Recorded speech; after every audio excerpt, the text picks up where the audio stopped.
Hello, entrepreneurs. I'm going to be a bit vulnerable today. Work-life balance is one of the biggest struggles that I have had personally in business.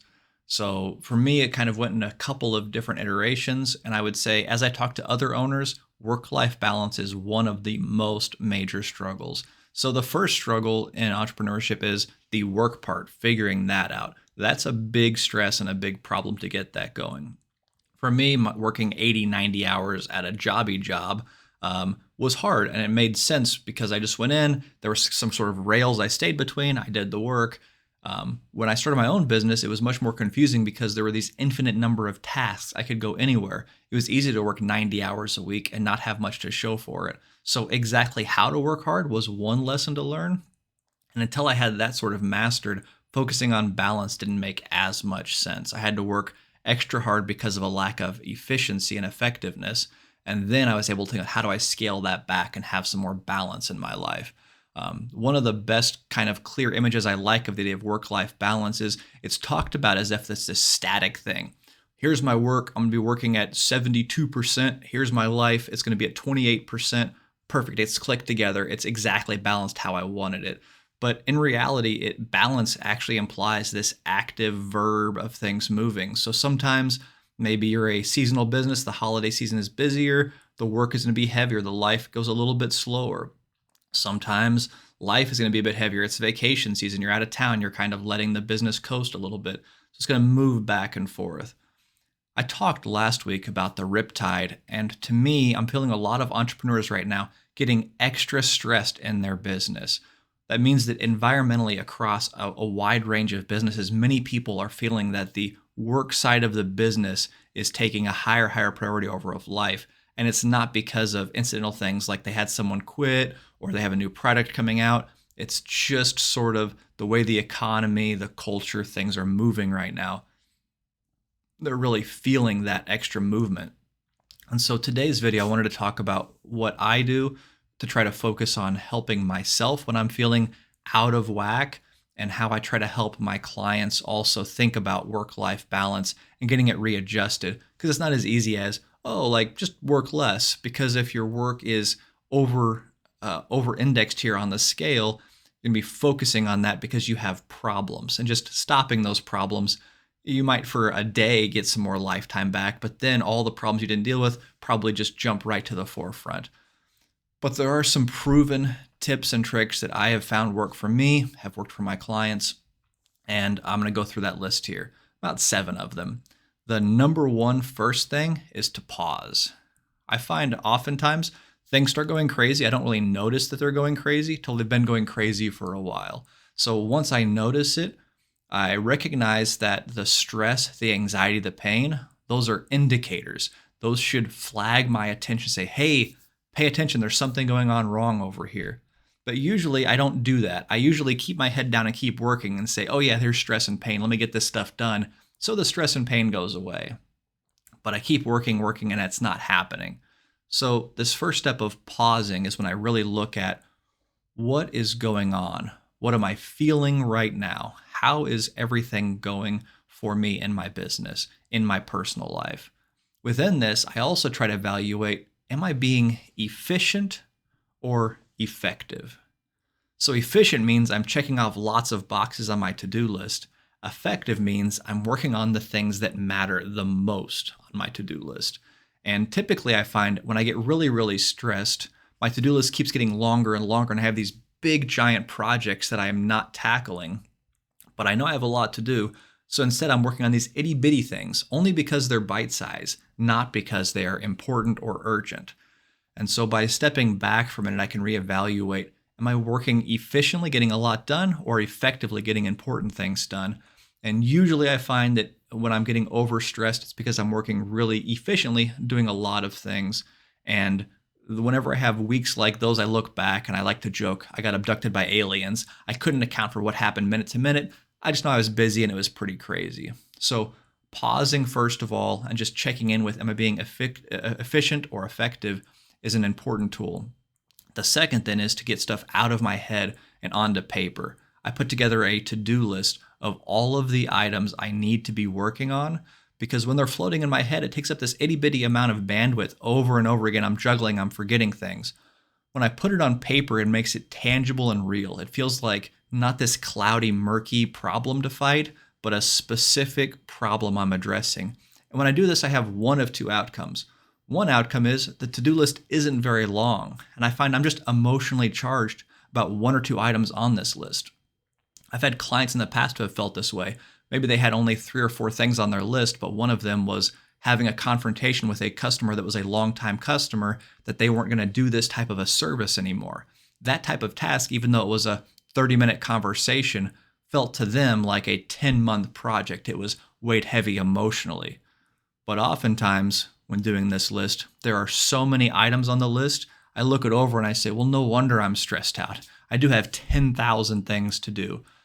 And once I have my list together, the next step is I can start to prioritize it. I can say, okay, if I'm being effective, what am I working on? I can look at the dates things are due and determine what is urgent to get ahead of it before it's an emergency. Then I start to plan things out. In doing this, I oftentimes find out, well, no wonder I'm stressed. I have 6 months worth of work ahead of me.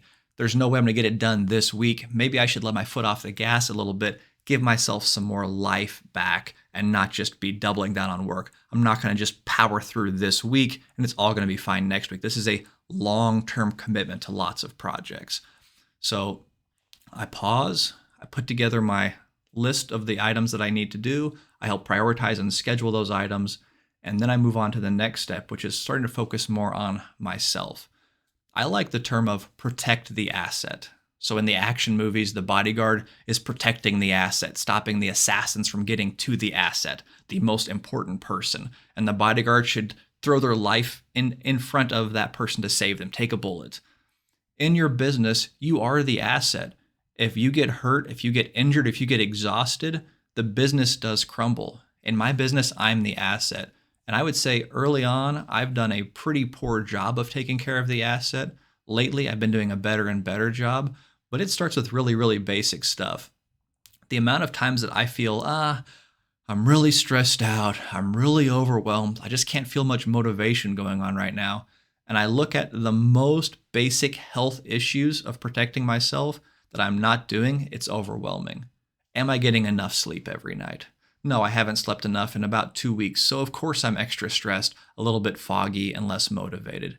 Have I had enough water? Am I doing the basic things needed? Am I eating fairly healthy? Am I getting some physical activity? If you're not doing those things and you're not feeling very good, that's an easy, low-hanging fruit just to double down and focus on those. And I guess now's a good time to say all of this list of behaviors that I take on, these are all skills. These are not things that you just hear the knowledge you do right away. These are practices you have to establish and get better and better at. I would say earlier on to establish the skills, I actually did them very rigorously every single day, every single week, every single month.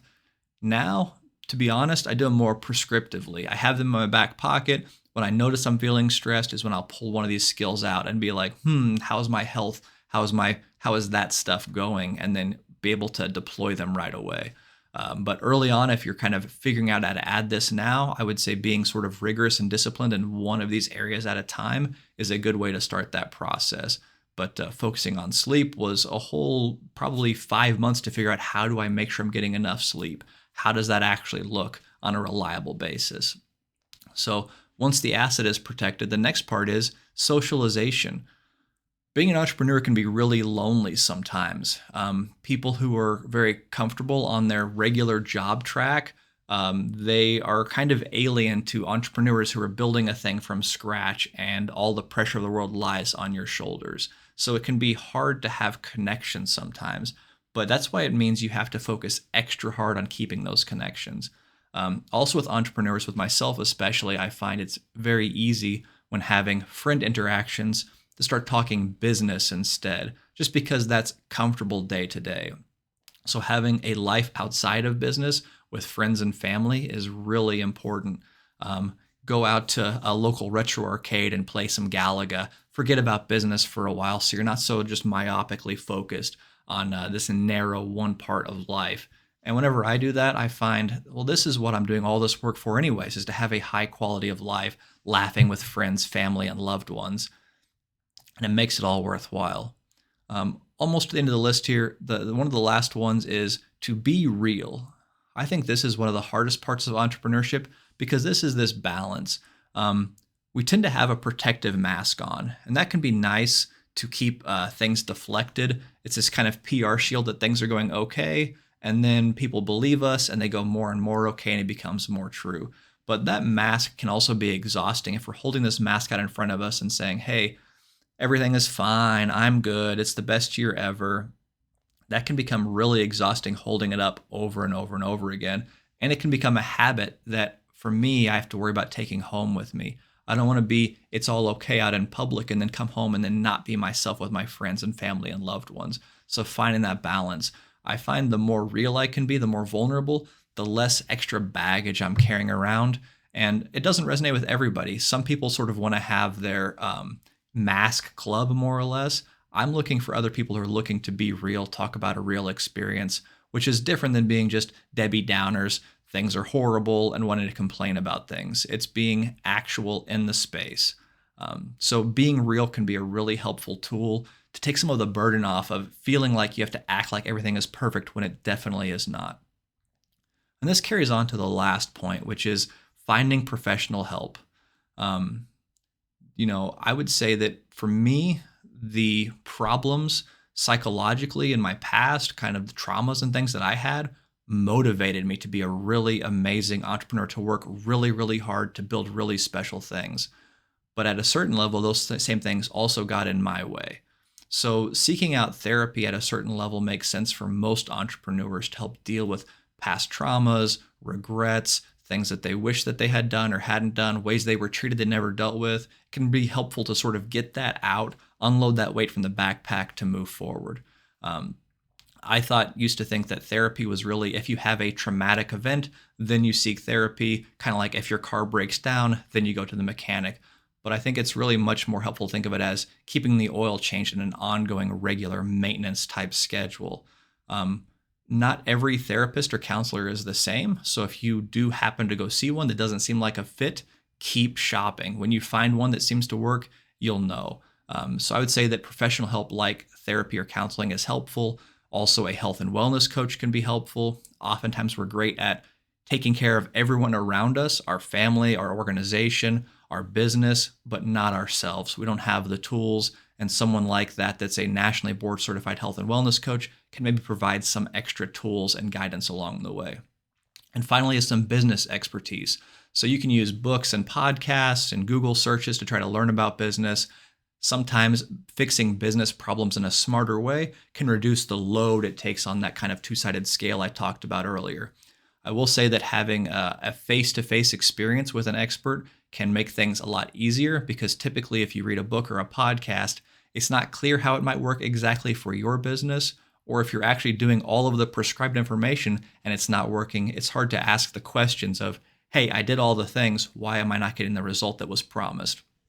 Sometimes it's because it was a marketing ploy and not real. Sometimes you're missing a small nuance. So having someone you can talk to can alleviate some of the business stress of it, and also just give you an outlet to focus and to let that go.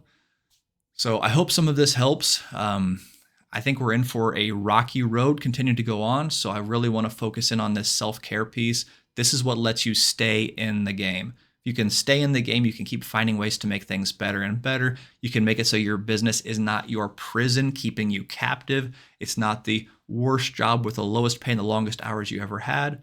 It is the type of an organization you actually want to work for. So keep taking care of yourselves. Have a great day.